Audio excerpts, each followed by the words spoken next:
themselves and their families. For many South Africans living in shack settlements, an organization called Habitat for Humanity is turning this dream into a reality. Let's meet some of the volunteers and beneficiaries involved with the brick-for-brick building of houses in Okazi, just outside of Brits.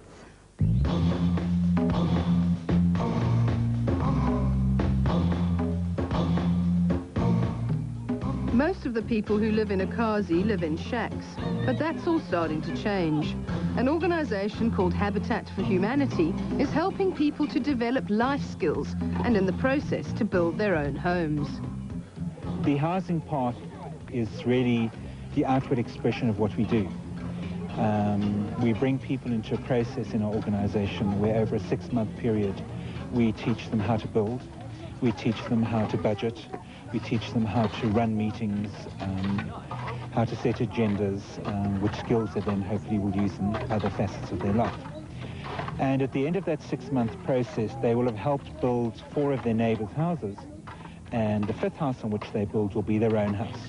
People only have to repay the costs of the materials of their homes. That's 27,000 Rand with no interest added on.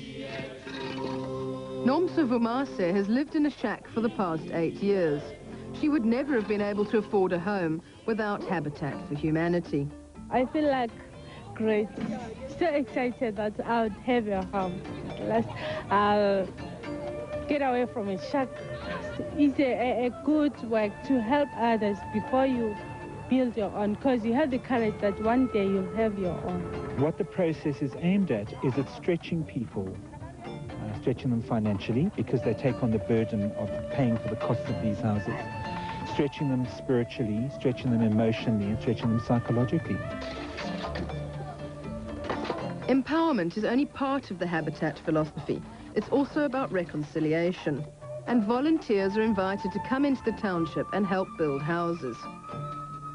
I think it has a profound effect on people who come in as volunteers.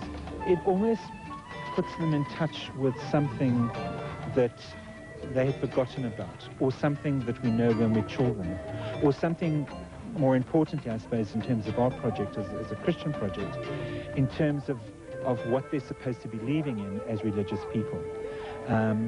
And it is the sense that, you know, you've got to get up and do things yourself. So we see people come into our program to build with us, and they go away and they're fundamentally changed. This group of volunteers comes mainly from an organisation called Community Connect.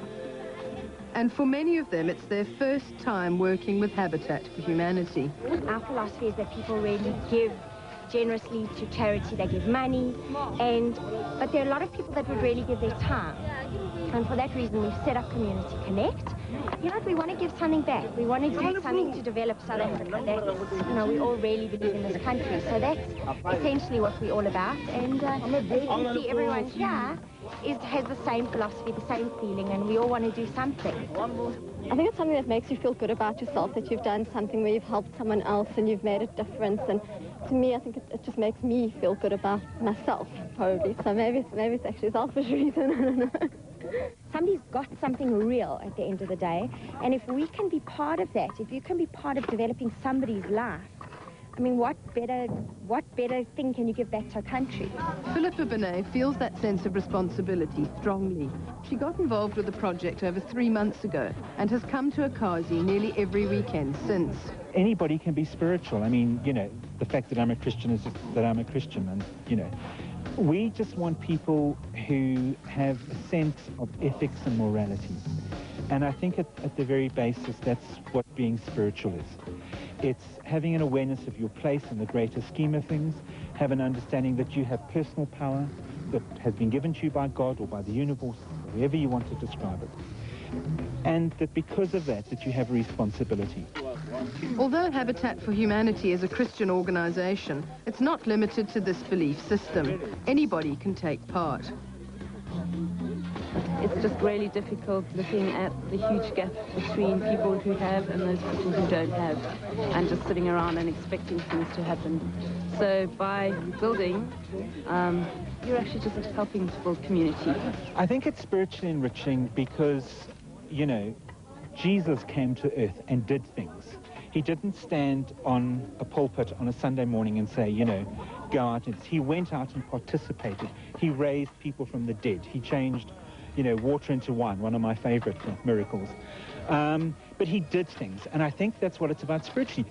And the results can be clearly seen. Margaret lived in a tin shack with her 6 children for nearly 2 decades, and last year she built her own home.